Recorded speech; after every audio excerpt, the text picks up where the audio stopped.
Hello बच्चों, चलिए हम इस प्रश्न को देखते हैं। कांच से हवा में प्रवेश करते समय प्रकाश का क्रांतिक कोण सबसे कम होता है। ए विकल्प दिया है लाल रंग के लिए, बी विकल्प है हरे रंग के लिए, सी विकल्प है पीले रंग के लिए और डी विकल्प दिया है बैंगनी रंग के लिए। तो चलिए बच्चों, सर्वप्रथम हम इस प्रश्न की मुख्य अवधारणा पर चर्चा करते हैं। तो इसके लिए हम यहाँ पर लिखने जा रहे हैं मुख्य अवधारणा। क्या लिख रहे हैं हम यहाँ पर? मुख्य अवधारणा।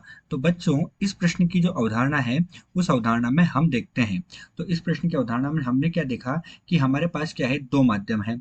एक ले लिया हमने कांच माध्यम और एक ले लिया हमने वायु माध्यम। और ये हमारे पास क्या है, कांच और वायु माध्यम को पृथक करने वाली कांच और वायु वाला जो माध्यम है अर्थात सघन और विरल माध्यम है उनको पृथक कर रहा है। तो ऊपर कांच माध्यम है, नीचे हमारे पास कौन सा माध्यम है? वायु माध्यम है। ठीक है, तो अब हम क्या कर रहे हैं कि जब प्रकाश की एक किरण है, मैंने माना मेरे पास ये प्रकाश की किरण है और ये प्रकाश की किरण क्या हो रही है, कांच से वायु में आपतित हो रही है ना। जब ये कांच से वायु में आपतित हो रही है और ये मेरे पास क्या है, अभिलंब है।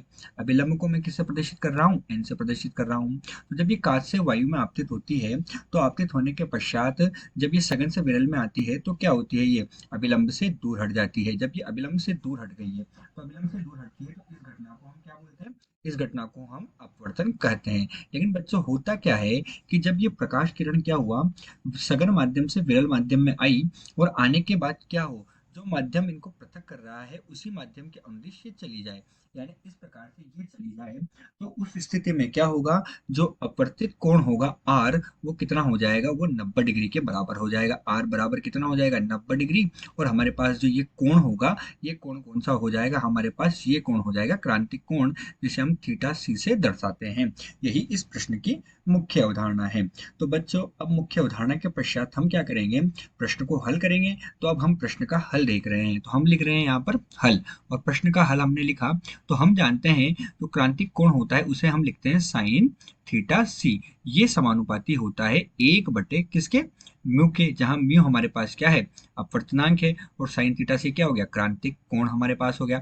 अब हम ये भी जानते हैं कि जो अपवर्तनांक म्यू होता है ये समानुपाती होता है एक बटा लेमडा के, अर्थात ये जो तरंग दैर्घ्य है उसके क्या होगा, लेमडा है ये हमारे पास। बच्चों, ये क्या है, लेमडा है। तो ये क्या होगा, जो तरंग दैर्घ्य लेमडा होगी उस तरंग दैर्घ्य लेमडा के क्या हो जाएगा, ये व्युत्क्रमानुपाती हमारे पास होगा। अतः हमारे पास जो लेमडा है ये है हमारे पास तरंग धैर्य, अर्थात जिसकी तरंग धैर्य ज्यादा है उसके लिए अपवर्तनांक कम होगा। तो हम जानते हैं कि जो बैंगनी रंग होता है, अर्थात जो बैंगनी रंग है ये हमारे पास क्या हो गया, बैंगनी रंग हो गया। तो एक तो होता है बैंगनी और एक हम बात करेंगे लाल की।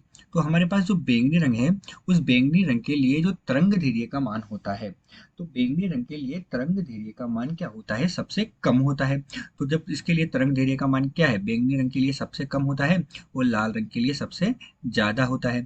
ठीक है बच्चों, अब बैंगनी रंग के लिए तरंग धैर्य का मान कम है, तो जो अपवर्तनांक होगा उस अपवर्तनांक का मान क्या होगा, तो अपवर्तनांक जो है वो बैंगनी रंग के लिए क्या होगा, सबसे ज्यादा होगा, अर्थात बैंगनी रंग के लिए क्या होगा, अधिकतम होगा। अब जब अपवर्तनांक इसके लिए अधिकतम है तो जो क्रांतिक कोण है उस क्रांतिक कोण का मान जो है वो बैंगनी रंग के लिए क्या होगा, न्यूनतम होगा। तो बैंगनी रंग के लिए क्रांतिक कोण का मान क्या आया हमारे पास, न्यूनतम आया। अतः बच्चों, दिया गया जो प्रश्न है, इस दिए गए प्रश्न में कांच से हवा में प्रकाश करते समय प्रकाश का क्रांतिक कोण सबसे कम विकल्प डी बैंगनी रंग के लिए होगा।